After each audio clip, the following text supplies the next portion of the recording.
नमस्कार, स्वागत आहे तुमचे अश्विनी देसाई रेसिपीजमध्ये। मी आज भोपळीची भाजी बनवणार आहे, म्हणजेच भोपळ्याच्या पानांची। इथे भोपळ्याची पानं मी कोळी घेतलेली आहेत। ही पारंपरिक पद्धतीने मी बनवणार आहे भोपळीची भाजी। असं कोळी पानं घेतल्यानंतर ती स्वच्छ धुवून अशी कोरडी करून घेतलेली आहेत आणि भोपळीची भाजीमध्ये आपण थोडीशी शेपूची भाजी घालणार आहे, त्यामुळे भाजीला चव खूप छान येते। पूर्वी भाजी चिरताना भाजी सुपामध्ये घेऊन वेळ्याने चिरून घ्यायचे। आता मी भाजी चिरून घेते। भोपळीची आणि शेपूची भाजी मी चिरून घेतलेली आहे। फोडणी देण्यासाठी आपल्याला एक 4 ते 5 हिरव्या मिरच्याचे तुकडे घेतलेले आहेत। जाडसर शेंगदाण्याचं कूट घेतलं आणि लसूण घेतलेला आहे ठेचून 1 चमचा। आपल्याला कणिक लागणार आहे तांदळाची, भिजत घातले मी। कढई गरम झालेली आहे। कढईमध्ये 2 चमचा तेल घालायचं। हिरव्या मिरच्यांचे काप घालायचे।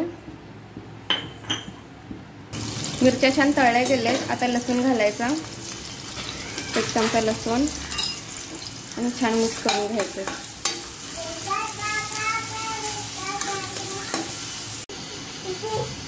हिरव्या मिरच्या आणि लसूण तेलामध्ये छान परतवून घेतलेला आहे। आता चिरून घेतलेली भोपळीची भाजी घालायची, त्याचबरोबर शेपूची भाजी घालायची आणि भाजी छान मिक्स करून घ्यायची।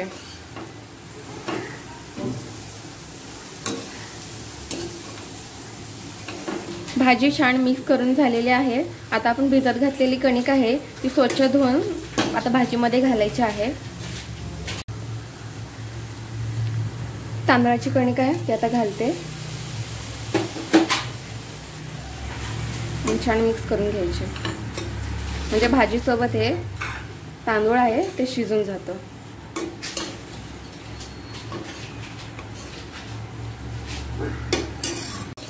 तांदळाच्या कणकेऐवजी तुम्ही मूग डाळ भिजत घालून भाजीमध्ये घातली तरी चालेल।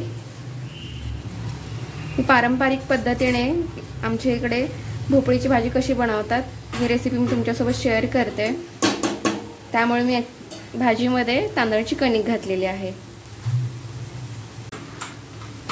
भोपळीची भाजी शिजण्यासाठी थोडा वेळ लागतो। कढईवरती झाकण ठेवायचं आणि झाकणावरती पाणी घालायचं, म्हणजे भाजीला खाली पाणी सुटेल आणि भाजी वाफेवरती शिजून जाईल।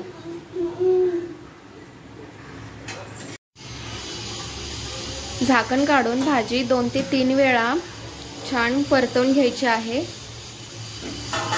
पाणी सुटले भाजीला।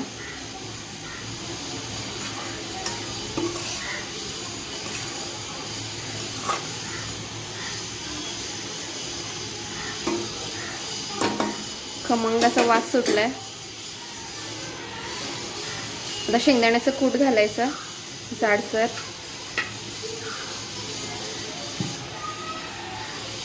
चवीपुरतं मीठ घालायचं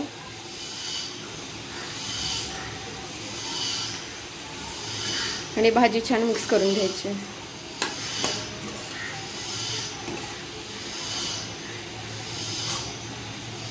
गौरी गणपतीमध्ये गौराईला भोपळीच्या भाजीचा नैवेद्य दाखवला जातो आमच्या इकडे।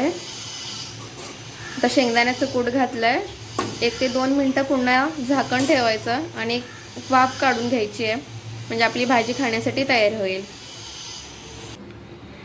मस्तपैकी आपली भोपळीची भाजी शिजलेली आहे। आता मी प्लेटमध्ये सर्व करते। पारंपरिक पद्धतीने बनवलेली भोपळीची भाजी रेसिपी तुम्हाला कशी वाटली हे कमेंट करून सांगायला विसरू नका आणि तुम्ही घरी करून बघा। अशा छान छान रेसिपीज पाहण्यासाठी आपलं YouTube चॅनल सबस्क्राईब करा।